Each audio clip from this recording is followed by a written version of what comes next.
10 days have passed since the completion of the disc-shaped spaceship, and Zhao Yu has finally saved up enough technology points to build the U-shaped spaceship.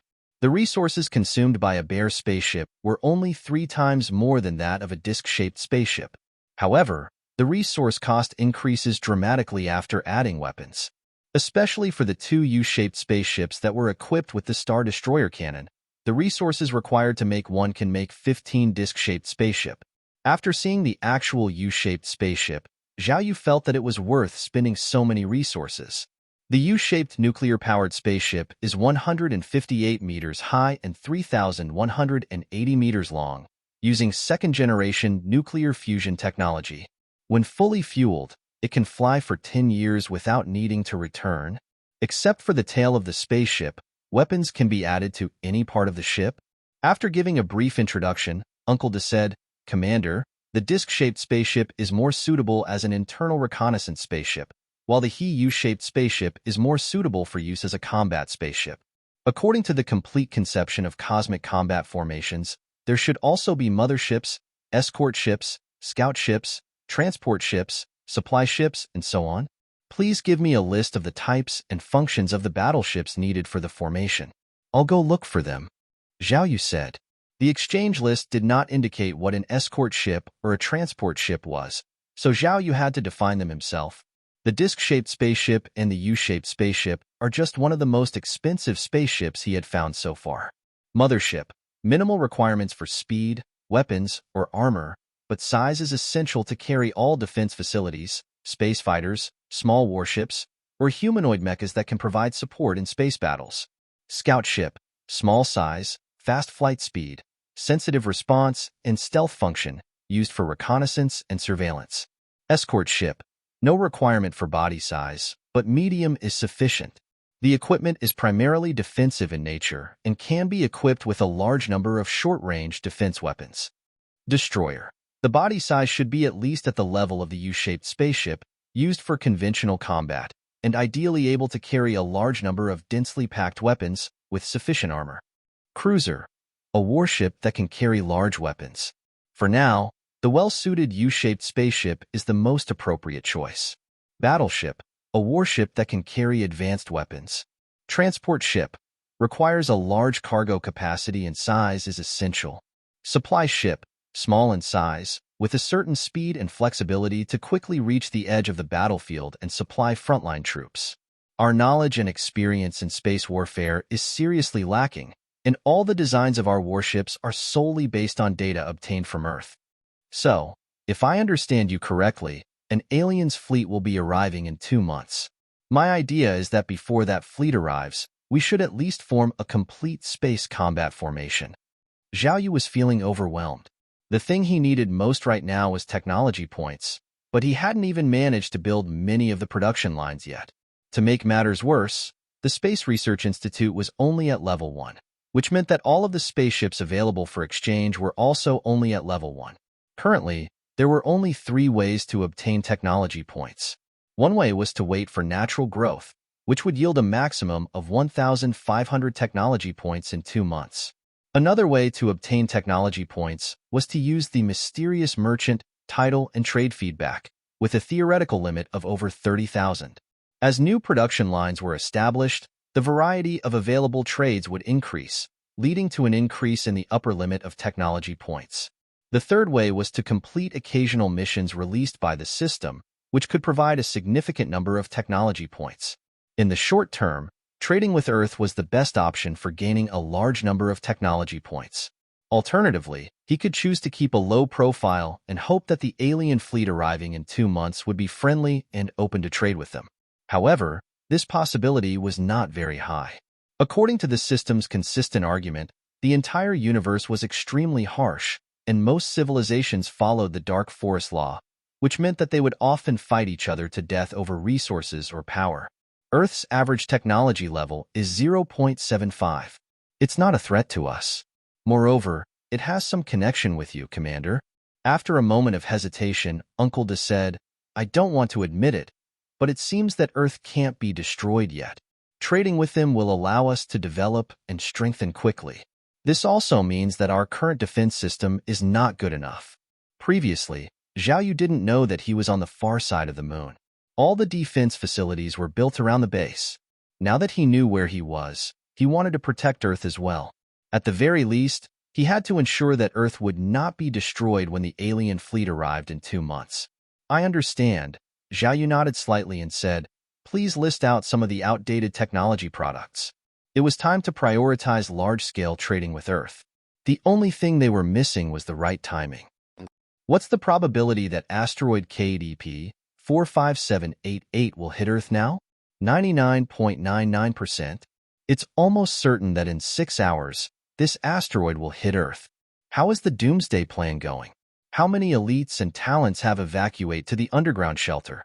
The evacuation is almost complete. There are still a few people who are unwilling to be separated from their families. Is the military really out of ideas? Chief Engineer Young asked. We have a lot of plans to stop asteroids from hitting Earth, like using nuclear explosions or multiple spacecraft to change the asteroid's path, but they've all been rejected, Colonel Chu explained, his tone heavy with defeat. This asteroid is too big, over 50 kilometers in diameter. Our defense plan can only handle asteroids up to 300 meters in diameter. Chief Engineer Young wondered and said, is this a sign of the end of the world? The asteroid that wiped out the dinosaurs millions of years ago was only 10 kilometers in diameter, but for humans, a 50-kilometer asteroid could mean the end of everything. Only a miracle could prevent the destruction of Earth. Chief Engineer Young suddenly thought of something and quickly said, is it possible for the aliens to help us? Impossible. Don't even think about it. Colonel Chu smiled bitterly. Ever since Thomas insulted the aliens, they stopped answering our calls. Could we try contacting them using satellites? We already tried that. I have sent 30 moon satellites to the moon, but they captured over 10 of our moon satellites that landed and didn't respond. Chief Engineer Yang sighed and said, we have really blocked all our escape route. Feeling helpless, Chief Engineer Yang turned to Lu Ning. Lu Ning, you should go to the shelter while it's still open. Lu Ning hesitated to stay, but she knew she had to go to be with her family. Just as she was about to say goodbye, her watch suddenly flashed. Lu Ning exclaimed, it's Zhang Yixia. We might be saved. Cruiser 001. Request to take off. Permission granted. Cruiser 001 has entered synchronous orbit and is request to leave the moon. Permission granted. Cruiser 001 has aimed at the Earth Pacific target range and request to fire. Permission granted. Upon Zhao Yu's command, the U-shaped spaceship modified into a cruiser and launched a Star Destroyer cannon towards Earth. Sitting inside the spaceship, Zhao Yu watched the entire launch process through the window. The hundreds-meter-long cannon's barrel glimmered with dazzling light, and as the energy accumulated, it became brighter and brighter, shining brighter than the sun. Open the filter plate, Zhao Yu commanded. The window gradually darkened, and the light emitted from the cannon barrel also became softer due to the effect of the filter plate. 1 minute later, the Star Destroyer cannon was fully charged. The cannon barrel trembled violently, and a milky white energy group was shot out like a furious dragon, carrying an imposing aura and flying towards the Earth at high speed. Boom! Boom! Boom! The water cup on the table in the spaceship jumped unconsciously. The powerful shockwave had already begun to impact the disc-shaped spaceship. Activate the energy shield. Swish! A layer of pale white light shield lit up outside the disc-shaped spaceship. Immediately, this light shield began to boil violently, like being stung by countless wasps with their tails, protruding small spikes. Increase the power of the energy shield, ordered Zhao Yu, seeing the shield struggle to cope with the force of the shockwave. Buzz! The power of the energy shield was raised to its maximum, and the shaking of the objects on the table disappeared. The energy shield outside the window gradually returned to normal. Cruiser 001 has launched the Star Destroyer cannon at the target range. Mission accomplished, awaiting instructions from the commander. Upon hearing the robot's report, Zhao Yu gave a slight nod and said, Cruiser 001, return? Understood. Although the Star Destroyer cannon had already been fired, Zhao Yu had not received any rewards from the system. He reckoned that the rewards would only be given once the target range was hit. The mission was completed, and as it was rare to be in space, Zhao Yu sat in the spaceship, curiously looking at the cosmic scenery outside the window. Similar to what he had seen in movies and TV shows, the view outside the window is pitch black, except for the dense stars. Zhao Yu turns around the window, and as far as the eye can see, the background of the universe is all darkness and starlight. The entire universe was black, dotted with some sparkling dots. It's pretty much the same as seeing it from the ground. Zhao Yu was somewhat disappointed, thinking of going to space with much anticipation but finding no difference from what he saw on the ground. Actually, Commander, since the moon has no atmosphere, the view from the surface is the same as the view from outer space, Uncle De explained. As the base's butler, Uncle De was always available to talk to Zhao Yu. Commander, the Star Destroyer cannon has been fired. You should return shortly, Uncle De said, still concerned for Zhao Yu's safety in the spaceship. I'll orbit the moon a bit longer before returning, Zhao Yu instructed the robot to pilot the spaceship. Uncle De felt helpless and could only order the accompanying warships to follow closely to ensure Zhao Yu's safety. An hour later, Uncle De said, "Hey, Commander, you can head back now. There's not much to see on the moon." "Hold on. What if I go to Earth?" After spending over 5 years underground, Zhao Yu was excited to finally be out and about. Seeing the blue and white planet with some yellow and green stars in the distance stirred up a restlessness within him. "Sorry, Commander, but you're the top commander of this base. If anything were to happen to you, it'd be meaningless for all of us," Uncle De said, hesitant to let Zhao Yu leave. Zhao Yu relented. "All right, let's hold off on going to Earth for now. I'll just take another look around." With that said, he turned and activated the control robot, grinning. "Teach me how to pilot this spaceship. I want to give it a shot." Uncle De frowned as he looked at the spaceship's interior. After a brief hesitation, he suggested, "Since we fired the Star Destroyer cannon at Earth, why don't we have Zhang Yixia notify Earth and tell them there was a malfunction and the cannon was accidentally fired?" Zhao Yu thought it over and found the idea reasonable. If Earth used a malfunction as an excuse to attack his base, he could also claim malfunction as a reason to strike back. "All right, let Zhang Yixia handle it," he nodded in agreement. "Sister Xia, you finally contacted me." Lu Ning was excited to speak, but was interrupted by Zhang Yixia. "Let's talk about that later. I have something important to say. Just now, I received a notice from our commander. We had a malfunction in our base equipment, and we accidentally fire a Star Destroyer cannon towards Earth." I'm deeply sorry. "What?" Lu Ning was stunned. She turned to look at Colonel Chu with a blank expression. Colonel Chu was equally shocked and immediately ordered the staff on site, control the satellite and search for extraterrestrial objects in the direction of the moon. After a moment, someone found the Star Destroyer cannon that was flashing with a strong light. "We found it. It's an incredibly powerful energy mass. Its speed is 200 Mach, and it's expected to hit Earth in 13 minutes. What? Are you going to destroy Earth?" Lu Ning panicked and asked Zhang Yixia. Zhang Yixia quickly shook her head and replied, No. It was just a malfunction. The good news is that the Star Destroyer cannon's trajectory is aimed at the Pacific Ocean. And also, the destructive power of our Star Destroyer cannon is moderate. It's roughly equivalent to 1 billion tons of TNT explosion on Earth, so it won't destroy the planet. Establishing dominance? Using this as an opportunity to destroy Earth? Countless thoughts ran through Colonel Chu's mind, but at this moment, he could only be optimistic about the situation. "Sister Xia, our Earth is in danger now. We need your help." Colonel Chu spoke directly to the camera, disregarding everything else. Zhang Yixia thought he was talking about the Star Destroyer cannon and shook her head, saying, "I'm sorry. Once the Star Destroyer cannon is fired, it's very difficult to intercept, and we can't do anything." "It's not about that," Colonel Chu quickly replied. "In space, there's a small asteroid 50 kilometers in diameter heading towards Earth. Once it hits us, we're done for." "An asteroid?" Zhang Yixia was stunned, looking up at the monitoring probe involuntarily. "We're asking for your help to destroy that asteroid and save Earth," Colonel Chu said earnestly. At this point, all he could do was trust that the aliens truly didn't know about the asteroid. Wait a moment. I need to report this to my commander." Zhang Yixia hesitated and hung up the phone. Will they agree? All the on-site personnel stood up, looking at Lu Ning with hopeful eyes. I don't know. All we can do now is wait for their response. An asteroid hitting Earth? Zhao Yu looked bewildered from the spaceship. How come I didn't know about this? Uncle Da explained. During our call, people from Earth asked us for help. I used our detection equipment to scan the area and found a 50-kilometer asteroid heading towards Earth. Will it destroy Earth? Based on simulations, it's likely to cause 99.99% of life on Earth to go extinct. How long until it hits Earth? In 6 hours. Zhao Yu rubbed his chin and asked, Can we intercept it?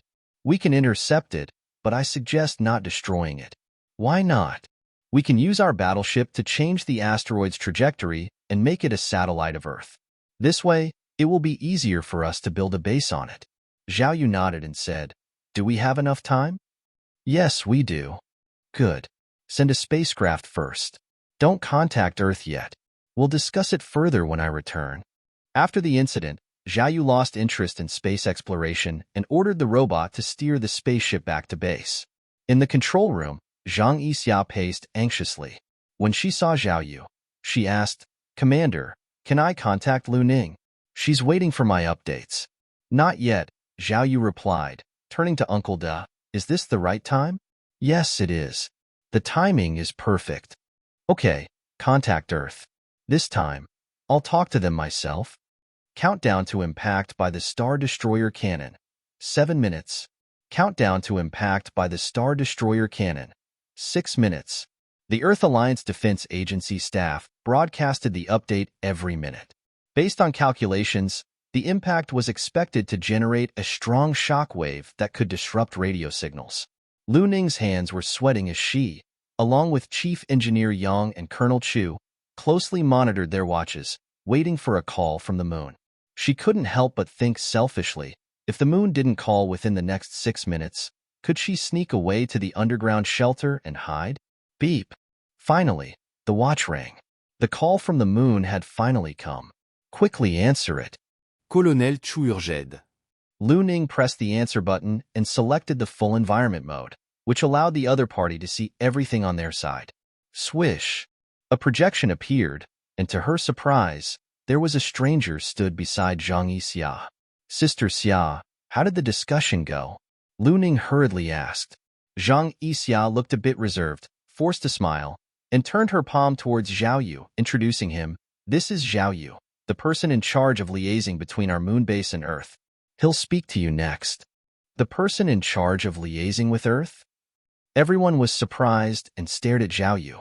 But Colonel Chu couldn't care less and hurriedly said, Hello, Mr. Zhao. My surname is Chu, and I'm the person in charge of liaising with your side on behalf of Earth. At this critical moment, forgive me for being blunt, but how is your discussion going to save Earth? Zhao Yu nodded slightly and said, Hello, Mr. Chu. Time is limited, so I'll be brief. We can change the asteroid's trajectory, but we need you to agree to 3 conditions. What are these 3 conditions? At this moment, not to mention 3, even 30 conditions Colonel Chu would have to agree, but he still held back and decided to hear what Zhao Yu had to say. Zhao Yu listed the conditions. First, Earth must unconditionally open up trade ports and allow our goods to enter the Earth market. Second, Earth must not engage in any plans or actions that are detrimental to us. Third, the ultimate interpretation of the above 2 clauses belongs to us. Trade and self-defense? Colonel Chu felt relieved upon hearing Zhao Yu's conditions. He was afraid that the other party would enslave Earth, which would be difficult to decide. Although the 3rd condition was a bit risky, he had no choice but to agree. I can guarantee these conditions in the name of the Earth Alliance Defense Agency, he assured Zhao Yu. Well, I don't need your guarantee. Zhao Yu let out a small laugh and said, If we can move the asteroid away from Earth, we can surely bring it back too. And in case you breach the contract, we'll redirect the asteroid to its original path. You have your rules, we have ours. Good faith is the premise of cooperation. If you don't keep your promise, we'll deal with it our way. The person in charge of negotiating with Earth seemed to be very uncompromising. The message conveyed in these 2 sentences was crystal clear. They were basically warning Earth that they couldn't afford any equipment failures similar to the one that caused the rocket to crash into the moon base entrance, or else Earth would face destruction. The explanation was straightforward, and the solution was crude. Colonel Chu's heart raced. He couldn't help but miss of Ba Jia. He solemnly nodded and said, "Mr. Zhao, you have our word. We will never break the contract. Now, please save Earth." Mm. Zhao Yu nodded and continued, "I will visit Earth in a few days, and we can discuss the trade in more detail then." After the call ended, Colonel Chu slumped into the chair, drenched in sweat, as if he had just finished a sauna. His heart was pounding. That phone call had just determined the fate of the 8 billion people on Earth and trillions of creatures. The pressure was unbearable, causing his adrenaline to surge and his whole body to go numb. "Colonel Chu, are you okay?" Chief Engineer Yang asked, patting him on the shoulder with concern. Colonel Chu was surprised by Chief Engineer Yang's action, not understanding when he had changed his attitude. Chief Engineer Yang understood his expression and smiled. "You know, when you said you were doing this for the people and the country, I wasn't fully convinced. But now, even though you clearly have the right to enter the underground shelter, you still chose to stay on the surface." Colonel Chu proved his words with practical actions, and Chief Engineer Yang was impressed. As Colonel Chu caught his breath, Chief Engineer Yang asked, "So, should we tell the people in the shelter to come out?" Colonel Chu shook his head, took a few deep breaths, and replied, "No. Let them stay there until we know for sure that the asteroid won't hit Earth." He paused for a moment. Earlier, Zhao Yu had mentioned a threat looming over the people on Earth in a casual tone. The moon base could cause the asteroid to strike the Earth again at any time. This meant that they might have to build a real underground city, allowing a group of humans to become subterranean dwellers, preserving the spark of civilization no matter what the future holds. But those were distant concerns. The priority now was to prevent the destruction of Earth. Colonel Chu didn't dwell on it and got up with the help of Lu Ning. "What's the trajectory of asteroid KDP 45788? Colonel Chu asked. "It's still heading towards Earth," the technician replied. "How's the Star Destroyer cannon?" Chu asked. During the negotiations, he had avoided asking about the cannon, mainly because it was related to their failure to blow up the alien base and thus, they were at fault first. The other party's action could be seen as a response. Therefore, he had no right to ask them to cancel the shot. As long as the Earth was not destroyed, accepting a small tremor was necessary. "The Star Destroyer cannon will hit Earth in 1 minute," the technician replied. The power of the cannon was equivalent to the explosion of 1 billion tons of TNT. Colonel Chu didn't know how powerful that was. The largest nuclear bomb that had exploded on Earth was only equivalent to 50 million tons of TNT. The difference in power, 20-fold greater, was unknown in terms of its consequences. 1 minute later, the control room was plunged into chaos. Most of the electronic devices had been affected and the screens went black due to the electromagnetic interference produced after the explosion. The speed of transmission was close to light speed. "Report, the satellite signal has been cut off." "Report, the radio signal has been cut off," the technicians announced, one after the other, indicating that the Star Destroyer cannon had hit Earth. Colonel Chu took charge of the situation. "Silence," he shouted. "How fast is the speed of the shock wave?" "The P waves travel at 5 to 7 km/s, and the S waves at 3 to 4 km/s, the technician replied. "Everyone, stop what you're doing and find a secure position to brace yourselves," Colonel Chu ordered. The power of the cannon was equivalent to 1 billion tons of TNT exploding. It would definitely cause a significant earthquake and might even reach their location. The staff immediately followed his instructions and found ways to secure themselves. Colonel Chu also found a rope and tied himself to a wall corner. Suddenly, his head spun and he felt the world turn upside down. Thud. Several people fell to the ground, unable to maintain their balance. "Earthquake!" they shouted. On that day, people who were still awake around the world were the first to notice something strange. No signal on my phone? Many thought it was just their own phone losing signal, but they didn't know it was a global electromagnetic disturbance caused by the Star Destroyer cannon. This disturbance would last for an entire month. During this time, people were forced to rely on cable networks as mobile phones became unusable. Even 2G networks were non-existent, let alone 6G. Soon after, a global earthquake shook the ground and was felt by almost everyone. While not frequent and without significant damage, the tremors were noticeable. Earthquake experts were perplexed as the measuring instruments failed to detect any activity, yet people could feel the tremors beneath their feet. Unless a huge earthquake comes from a place further away, what we're sensing are just aftershocks. If it were to be confirmed, it would be the most significant earthquake in history. Due to the lack of phone signals and the frequent earthquakes, people started to realize that something was amiss.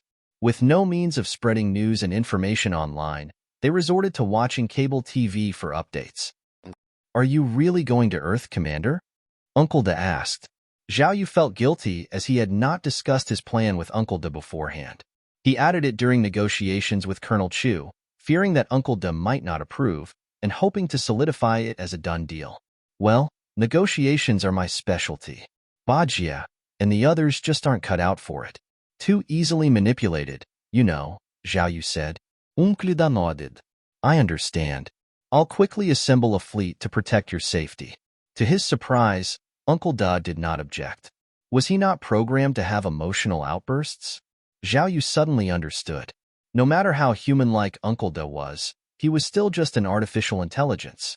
He did not have many unnecessary emotions.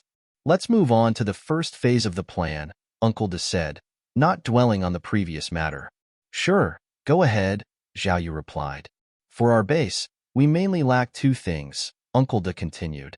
1. Technology points, which are essential for upgrading technology and developing new industries. 2. Resources, which are essential for mass-producing combat machines. Trading with Earth, the biggest advantage should be the technology point reimbursement from the mysterious merchant title.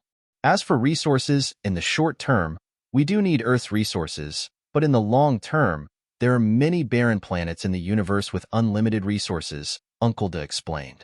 Zhao Yu nodded. Except for Earth, the 8 planets in the solar system had resources that were up for grabs.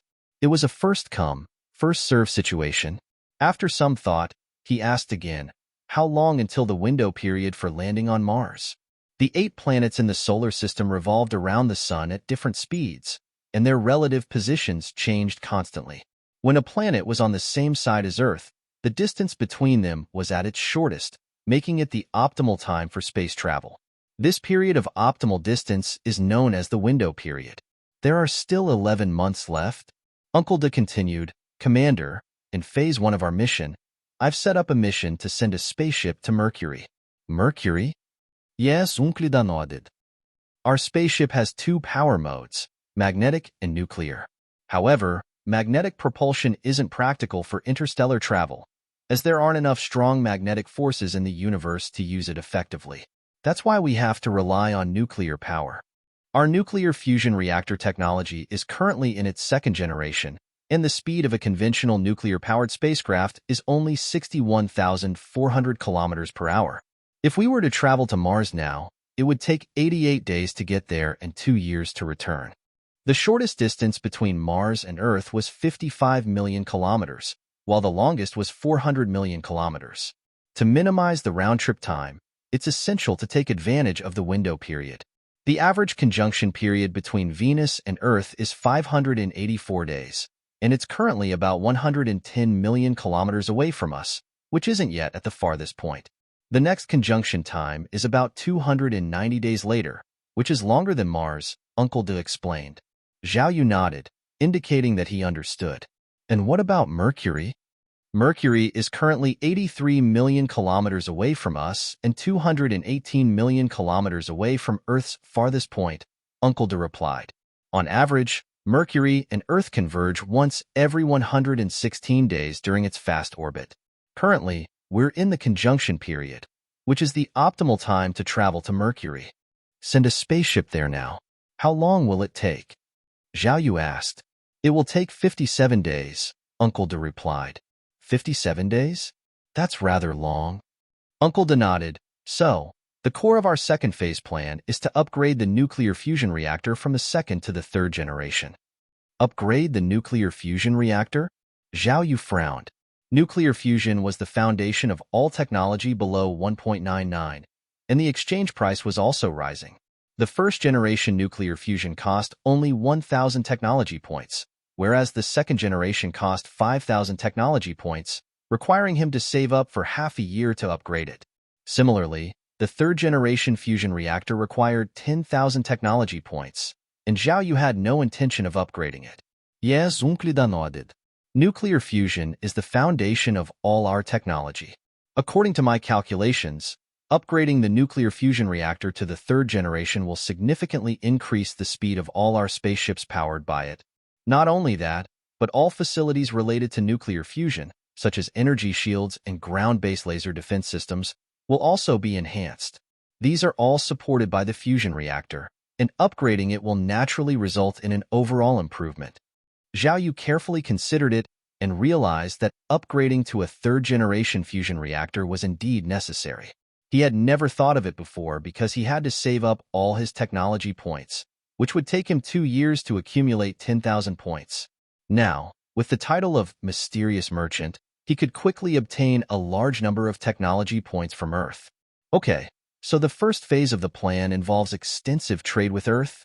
He asked. Yes, Uncle nodded. My idea is to use the 50-kilometer diameter asteroid as our base on Earth. Then we will establish a company and build factories in different parts of Earth to earn technology points. We can exchange the Earth money earned for resources on Earth since we don't have the ability to travel far yet. As the nearest planet, Mercury, takes 57 days to reach, it would be worth the time to travel there. Zhao Yu nodded. The plan was similar to what he had in mind. Have you prepared a list of items to trade? He asked. Yes, we have. Maglev cars, intelligent robots, and first-generation fusion power plants are on the list? What's that? On that day, most people on Earth witnessed a spectacle that would be very hard for them to forget. It was noon, the hottest time of the day, and yet a circular shadow drifted across the sky, gradually veiling the sunlight. Terrified, people on the ground looked up, bewildered. A solar eclipse? What is this? A Chinese man widened his eyes, never expecting to witness such a scene in broad daylight. Is it the moon blocking the sun? No way, the moon isn't that big. The disk that blocked the sunlight was enormous, like a curtain about to envelop the entire sky. Is it a meteorite? No, it's an asteroid. That news is real. Earth is really going to be destroyed. It's over. I don't want to die. The colossal asteroid loomed overhead, causing many to tremble in fear. Even the bravest souls worried about being crushed into pulp by this monstrous object. Fortunately, the asteroid didn't plummet from the heavens. Instead, it moved slowly from west to east, gradually receding. As the sun re-emerged, a sense of having survived a calamity washed over everyone. How far is the asteroid from Earth now? 8,000 kilometers. 7,000 kilometers. The personnel of the Earth Alliance Defense Agency remained vigilant. Chief Engineer Yang stood before an astronomical telescope, personally tracking the asteroid's trajectory. Damn it! Are the aliens trying to trick us? Colonel Chu seethed with anger. With the asteroid drawing so near, even if the aliens shattered it, the fragments alone could annihilate 99% of life on Earth. Wait, the speed seems to be slowing down. Chief Engineer Yang suddenly spoke up. Are you sure? Colonel Chu inquired. Not entirely, but it feels like it's decelerating. Wireless signals were disrupted, rendering satellite communication impossible. They had to rely on their eyes to gauge the distance, which posed a challenge. Reacting promptly, Colonel Chu retrieved his watch and said, "Report once every 100 kilometers. I'll count the time." Understood. Chief Engineer Yang fixed his gaze on the astronomical telescope scale. When the distance reached 6,900 kilometers, he promptly called out. Senior Colonel Chu activated the timer. 6,800. 6,700. It's slowing down. Colonel Chu felt an overwhelming sense of relief. Each 100-kilometer interval took longer, indicating that the asteroid was gradually losing speed.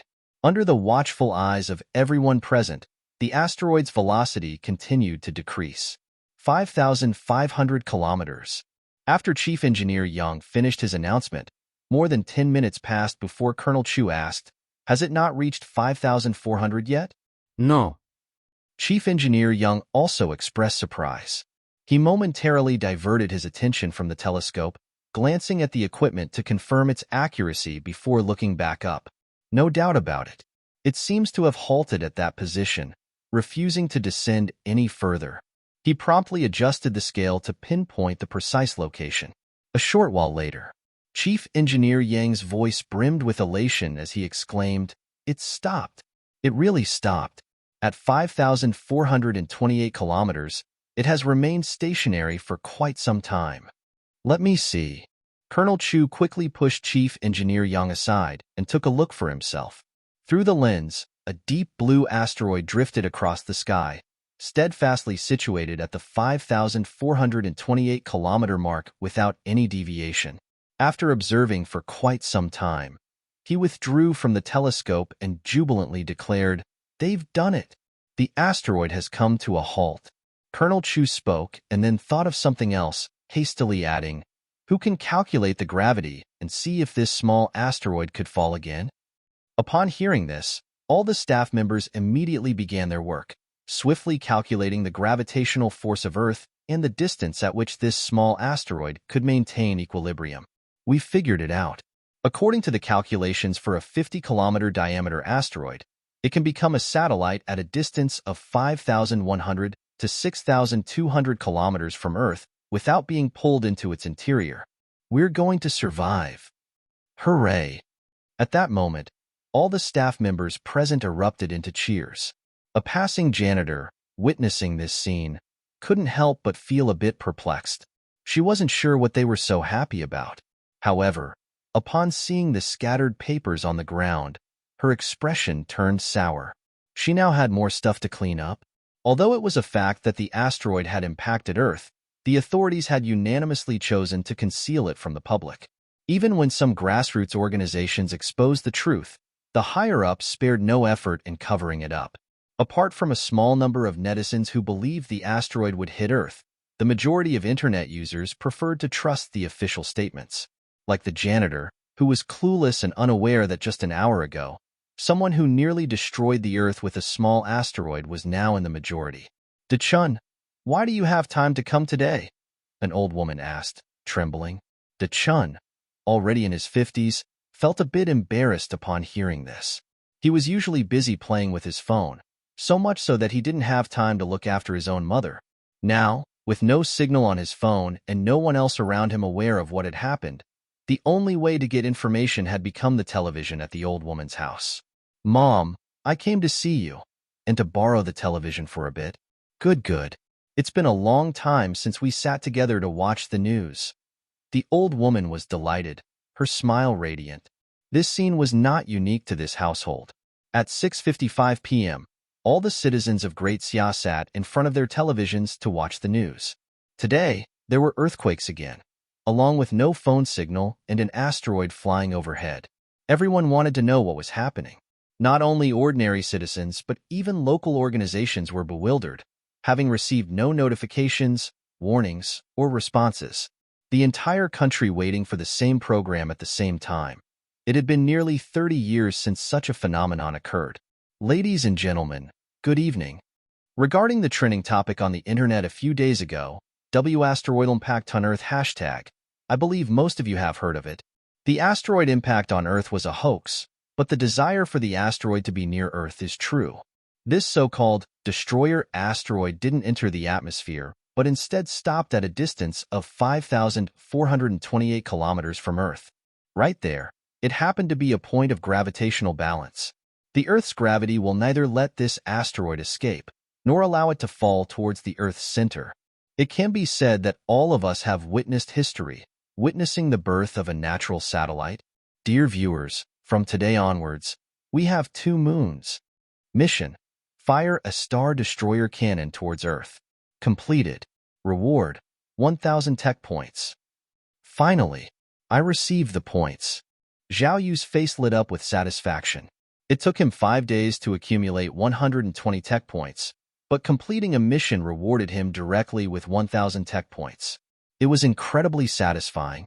"Commander, One suggests saving these tech points for upgrading the nuclear fusion to the third generation. I know. Zhao Yu smiled and said, there's nothing else we need to build at the moment. By the way, how many transport ships have been completed? Ever since Uncle De proposed establishing a complete space fleet, Zhao Yu had been searching for spaceships.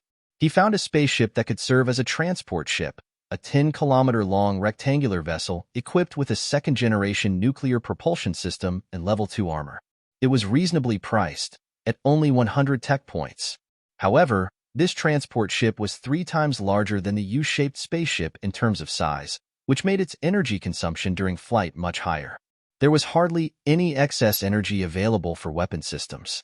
Of course, it was possible to force modifications, but that would reduce power and efficiency of the vessel, which would make them worse than a U-shaped spaceship. This wouldn't be worth the effort. We have completed 60 ships. The current resources are sufficient to build them, but we lack cobalt, scandium, erbium, etc. We need to obtain them from Earth. Although the Moon had considerable resources such as iron, titanium, potassium, chromium, niobium, helium-3, and more, it couldn't match the variety available on Earth. When faced with a shortage of rare resources, they could only be imported from Earth. 60 ships are enough. Once one visit Earth, we'll have everything we need. At that moment, Zhang Yuxia entered with a set of clothes. Commander, this is a protective suit made using nanotechnology. Zhao Yu glanced at Uncle Da. Uncle De explained, you should be careful of the things that you cannot predict. Some people may fear the destruction of Earth, but I've discovered that there are also people on Earth who want to destroy the world. If they knew that killing you could lead to the destruction of Earth, they would be more than willing to do it. This nanotech suit has a color fastness rating of 9, water resistance rating of 9, and is resistant to fading and dust. It is also waterproof and moisture-proof. It has a heat stability rating of 9, capable of withstanding temperatures up to 3,800 degrees Celsius. Braking strength, IO4, 86.0. Owen in the warp direction, 102, 43.0. Owen in the weft direction, tier strength, 14, 860 times 1013 in the warp direction, 13, 755 times 1013 in the weft direction. It can absorb the impact force of a 1.5-ton car traveling at 150 kilometers per hour. Similarly, if you fall from a height of 24 floors or below on Earth, you will be unharmed. In addition, this protective suit can withstand bullets from all models of sniper rifles on Earth. After Uncle De finished introducing the clothing, he took out a belt from the side and said, this is a portable energy shield. Although its power is far inferior to the base's shield system, it can still withstand conventional projectile weapons on Earth. As for nuclear attacks and the like, I have arranged 5 warships equipped with laser defense systems to intercept them. Hearing this, Zhao Yu felt a bit embarrassed. Uncle De, I'm not going to fight any battles, am one? All of this seems kind of excessive. Just in case, be prepared. Uncle De continued, next, let me talk about the fleet for this operation. We have a total of 120 spacecraft accompanying us, including 10 disc-shaped spaceships. 8 of them are responsible for reconnaissance activities on Earth, while 2 will stay with you at all times, ready to evacuate from Earth at any moment. There are 60 transport ships, among which 30 are equipped with various devices to quickly establish a subbase on Blue Moon. The Earth side has already named the captured asteroid as Blue Moon. The surface of that asteroid is covered with blue copper or and turquoise, giving it a beautiful overall bluish appearance when viewed from Earth. In addition, there are 30 transport ships carrying 100,000 robotic engineering soldiers who will be stationed on Blue Moon for a long period. They will also be responsible for debugging the factory construction on Earth.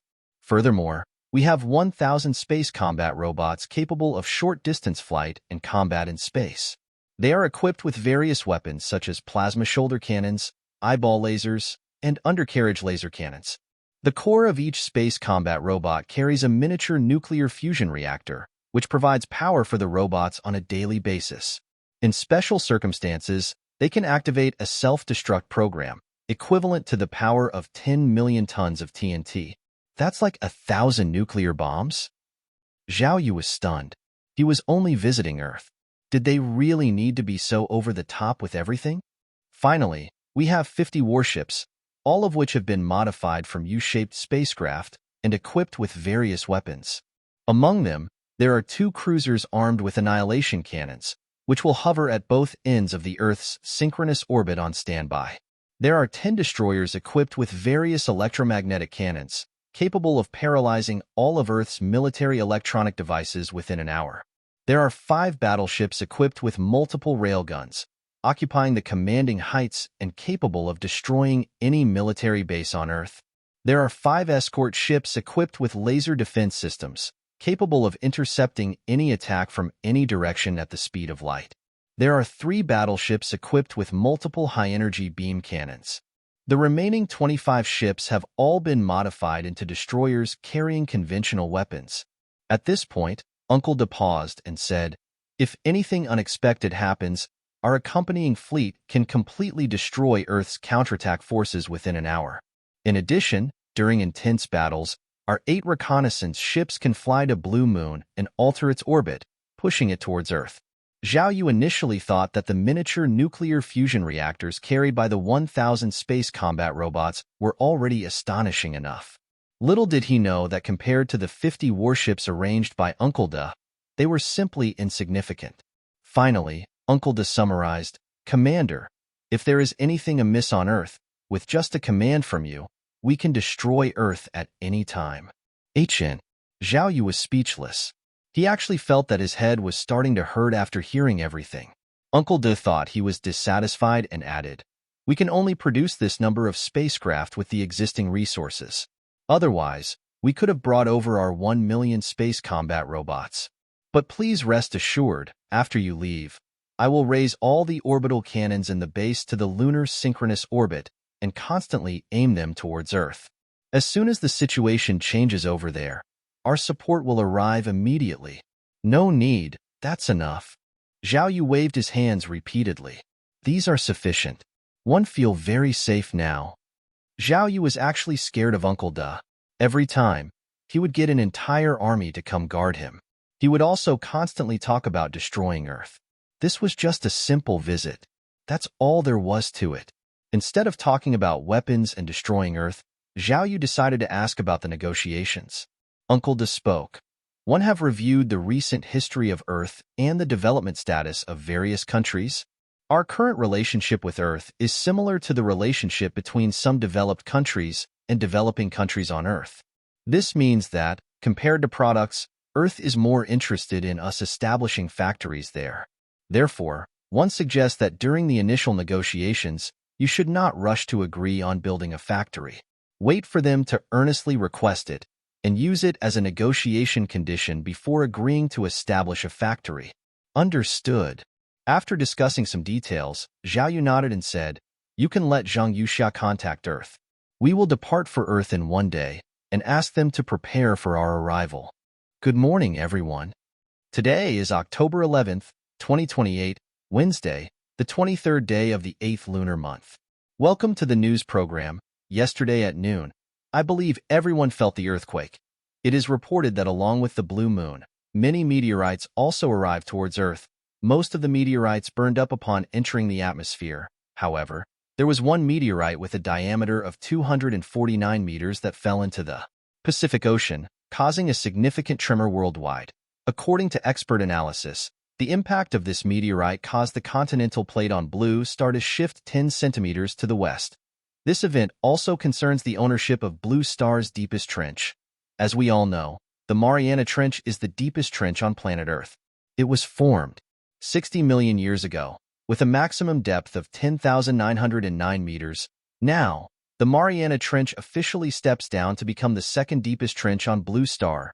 The 249-meter diameter meteorite has created a new trench on Earth, reaching a depth of 39,887 meters. After discussions by the global group of experts, it has been decided to name this trench the Dylan Trench. Many viewers sitting in front of their televisions were very excited to see this. This was witnessing history in the making. Many people instinctively took out their phones, wanting to share and interact with their friends and online acquaintances. But soon, they put down their phones again because the signal bars remained empty. When will we have a signal? Life is so hard without the internet.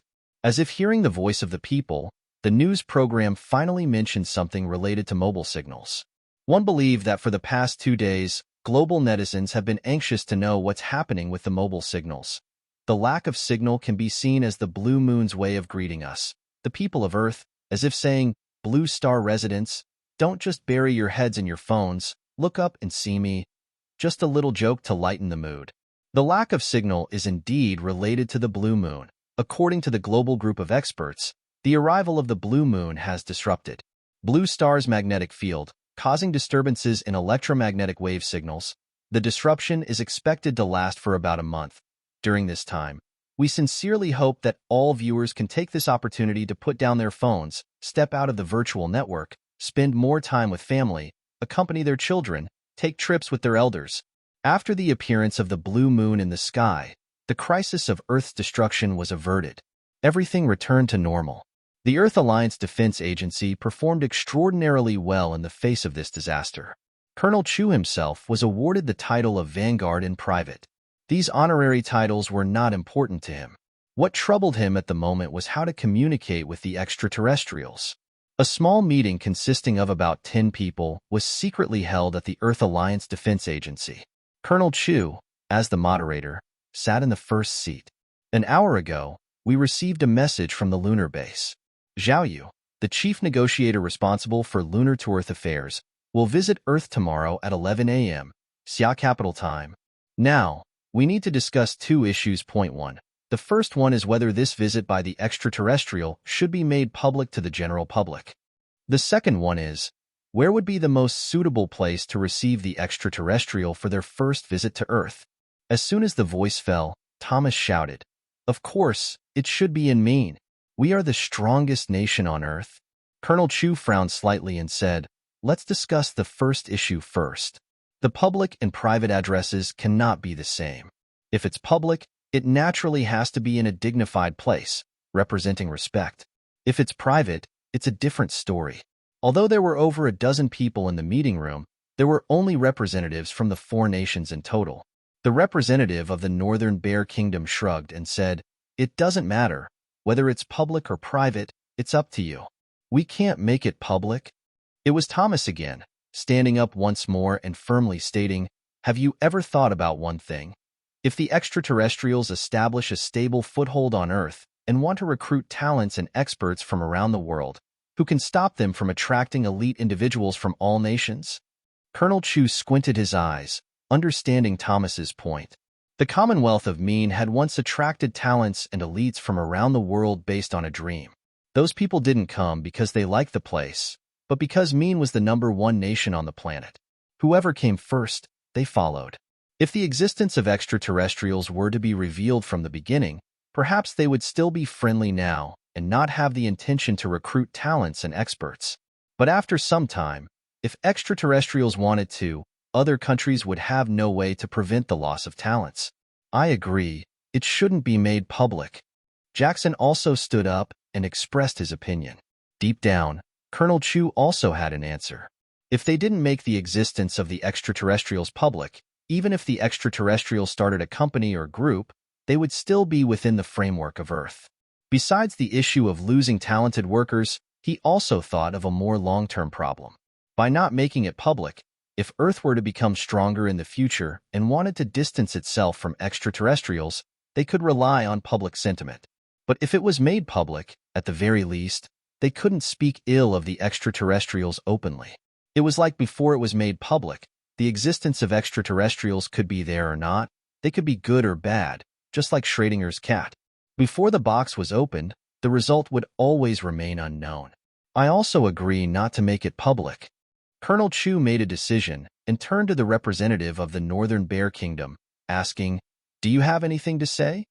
"No, we have listened to what you all have said. Indeed, not making it public is indeed the best for us. So, let's keep it private." The Northern Bear Kingdom was straightforward and never bothered with such circumventions. If it weren't for Thomas's explanation, this representative wouldn't have thought about it so much. All right, the first issue is concluded. Unless there are special circumstances, the matter of extraterrestrials should not be made public to the public. Colonel Chu paused for a moment and continued. Where should we take the extraterrestrials to so we can welcome their visit? First, it should be sufficiently discreet and away from the public. Thomas stood up once again and glanced at Jackson. Jackson couldn't help but curse silently, but he was also helpless. Among the 4 major countries, they had the smallest landmass with one of the highest population density. In that sense, they didn't really have a discrete location to contain the extraterrestrials in. Moreover, they need to be strong. If I were an extraterrestrial visiting Earth and found out that the one receiving me is not the leader but someone of lower rank, I would feel neglected and disrespected. Thomas grinned at Colonel Chu and the representatives from North Bear Country with a smug look on his face. Though his expression seemed sly, his words held enough persuasive power. In their eyes, regardless of any private discussions, the fact that the first-ranked individual was not present carried a meaning of disrespect and disregard. Furthermore, it didn't matter what they thought privately. If the extraterrestrials interpreted it as a lack of respect, it would be detrimental to the mutual peace between mankind and the aliens. Colonel Chu exchanged a glance with the representative from North Bear Country and didn't dwell on this matter too much. As before, external conflicts took priority over internal conflicts. Very well. We can have the visit taken in Maine. Which specific location do you have in mind? Colonel Chu asked. Colonel Chu could have used the fact that some extraterrestrials could speak Chinese as a reason to compete with Thomas. However, the advisory group had previously analyzed this situation and provided a more conservative recommendation. Seeing that no one was arguing, Thomas chuckled and said, "Don't worry, we represent Earth, not just our nation." Since no one paid attention to him, Thomas reined in his smile and spoke seriously. As for the location, it can be in the 404 area. That's the highest classified area in Maine. Colonel Chu nodded slightly. He had long heard of the 404 area in Maine, a cutting-edge technology research base. Most of our high-tech products in Maine over the past 80 years have originated from there, before being sent to the military and eventually flowing into civilian hands. Thomas briefly introduced their 404 area and continued, "I have to admit, the extraterrestrials are strong. They could potentially destroy Earth at any time. However, one don't believe that this makes them better than us. Although we currently can't achieve complete equality with them, but given time, I believe we will surpass them eventually." Thomas's eyes sparkled with confidence as he spoke. Moreover, in certain fields, perhaps the extraterrestrials are inferior to us. Colonel Chu and the other 2 grew interested. The 404 area could be considered the most mysterious and valuable base in the world. Having the opportunity to visit the 404 area and witness its futuristic technological concepts and research progress during the extraterrestrial visit would be beneficial for the country's high-tech research direction. Colonel Chu's mind stirred, and he said, "You're right. The more critical the situation, the more we need to demonstrate our strongest side to earn respect." Ha ha ha. Thomas was pleased, laughing twice before continuing, "I know you're curious about what we have.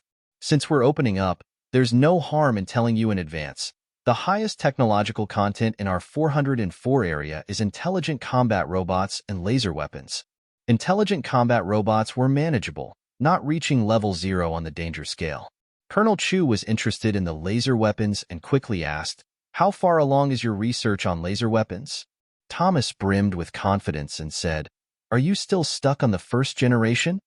We have overcome the issue of not being able to operate in all weather conditions. Whether it's heavy fog, snow, or rain, we can use laser weapons at any time. In addition, we have solved a series of problems caused by atmospheric disturbances, such as energy decay, thermal blooming, turbulence, and more." This quickly?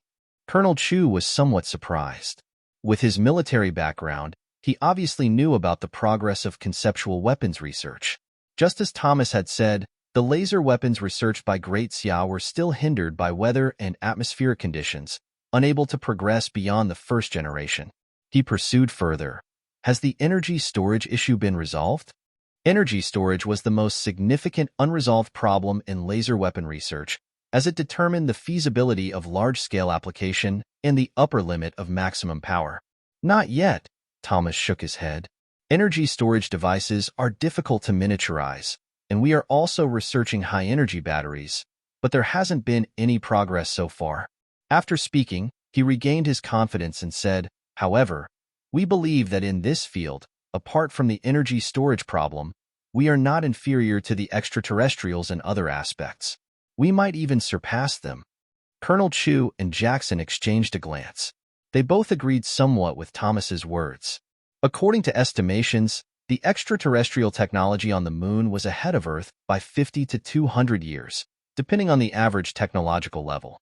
However, for conceptual cutting-edge technology like laser weapons, Earth might genuinely be stronger than the extraterrestrials. At the very least, we could achieve a draw, right? The group grew excited. If they were not far behind the extraterrestrials in the field of laser weapons, it meant that digesting extraterrestrial technology was not an impossible task. Perhaps, with time, we can surpass them. It's within our reach. Colonel Chu exclaimed. Has the latest model of the rocket been sent over? It has been delivered to the main. Inside the Great Xia Space Agency, Chief Engineer Yang was somewhat puzzled and asked, can our laser weapons really make a fair match with what the extraterrestrials have? It's hard to say. Colonel Chu shook his head. The technological level demonstrated by the extraterrestrials is not consistent. Some are only ahead of Earth by 50 years, while others are ahead by 200 years. In terms of technology displayed by the extraterrestrials, the first is spaceships. Although we have never seen their spaceships, their ability to traverse the starry seas and reach the moon already says a lot. Then, what's the point of sending the rocket over? Chief Engineer Yang was still quite confused, not understanding why they had to send cutting-edge Earth technology to Area 404. This visit has two purposes. First, to invite the extraterrestrials to see Earth's high-tech products, and second, to discuss the promises made earlier. During the visit, we can observe the extraterrestrials' reactions to the rocket and ask them questions related to spaceships. For example, the future development direction of space travel, whether it's focused on speed, curved navigation, or interstellar travel through wormholes. Understanding these directions would greatly assist us in our spaceship research, allowing us to avoid many detours. After finishing his thoughts, Colonel Chu returned to the previous topic and continued. The second technology revealed by the extraterrestrials is their magnetic levitation technology. How do they make machines levitate without the need for track beams and stator coils? The extraordinary levitation method astounded experts in Earth's magnetic levitation research field. In this field, they are at least 150 years ahead of Earth, completely beyond our comprehension. If we can glean even a partial understanding from the extraterrestrials, it would be advantageous for our future research. In the field of scientific research, looking for a breakthrough was like blind people feeling an elephant. Unable to see the elephant, they can only imagine its appearance. Feeling a leg, they think it's like a pillar. Feeling the trunk, they think it's like a python. Feeling the tail, they think it's like a rope. During this process of feeling the elephant, if someone could simply describe even just the physical characteristics of the whole object, it would help the blind understand what the elephant actually looks like. The third technology revealed by the extraterrestrials is the projection touch watch. This technology is approximately 50 to 100 years ahead. At the very least, we can learn that research should focus on ultrasonic sensing, infrared image processing systems, and optical touch. It's better than the magnetic levitation field, which is completely incomprehensible. The fourth technology is their Star Destroyer cannon. It conservatively estimates that they are ahead of Earth by at least 200 years. It has only appeared in unscientific science fiction novels on Earth. I have heard reports from experts in related fields, and when it comes to the Star Destroyer cannon, it's a complete mystery. There are no research directions, not even a clear concept, and no supporting theories. Chief Engineer Yang began to understand and nodded. So, this visit is actually meant for us to obtain hints of how extraterrestrial technology works? More or less. And what about Thomas's mention of comparing our laser weapons to the extraterrestrials? Colonel Chu smiled. People from Mean have liked to talk big. If they want to test how advanced the aliens' technology are compared to us, just let them be. Our goal is simple, to ask more questions during the aliens' visit without causing any offense. Of course, Thomas and the others might not necessarily lose. As I mentioned before, alien technology is ahead of Earth by 50 to 200 years. Their research on laser weapons and mean is also ahead of the average technological level on Earth by 30 to 80 years. After the morning meeting, Colonel Chu went to the military specifically to inquire about experts in the field of lasers. He asked how long it would take for Great Xia to make breakthroughs in atmospheric disturbances and weather effects. The expert's answer was that relying solely on their own research, it might take 20 to 40 years at the current pace. If the aliens haven't made much progress in laser weapon research and are only ahead of Earth by 50 years, then there's a real chance for Mean to come out on top with their laser weapons. To be honest, I do hope that Mean can win in the field of lasers. Although winning a single round here won't gain us much, it can at least give our experts in the research field a strong confidence. That is, we Earthlings are not inferior to the aliens. Our technology may not be as advanced as theirs, but that's only because they were born earlier and have had more time for research. During this period, with the frequent emergence of alien technology, many experts on Earth were disheartened. Some experts even became distracted, shifting their focus from dedicated research to hoping for theories about the aliens. The mentality of seeking help and the rise of opportunism. This was not good news for Earth. Alien technology was like computer chips 10 years ago. Enjoyable to acquire at first, but when it becomes a bottleneck, that's when the pain sets in. In the field of scientific research, only through continuous self-improvement could there be a way out. Aren't you afraid the aliens will turn hostile by doing this? They just launched a star annihilator. Engineer Young expressed his concern. It won't be a problem. Colonel Chu chuckled and said, during my conversation with Zhao Yu, he expressed his attitude. I had language experts analyze the conversation afterward, and it turns out the other side has no intention of destroying the Earth. They are more inclined towards cooperation. Otherwise, they wouldn't bother with the matter concerning Blue Moon. This indicates that they are indeed as we thought. Their spaceship is damaged, their current technology tree is incomplete, and they need our assistance to fill in the gaps, repair their ship, and eventually leave the solar system. Therefore, comparing laser technologies is only a strategic move. Moreover, no matter how arrogant and foolish Thomas and the others are, they won't just taunt the aliens and tell them, aliens, let's compare laser weapons. For 5,000 years, Great Xia has excelled in the study of humanities and social sciences. There are many means to achieve goals without leaving a trace. In this regard, Mean may not be on par with Great Xia, but they have some level of expertise. During the visit, they can easily let certain soldiers or researchers reveal their pride and confidence in the field of lasers.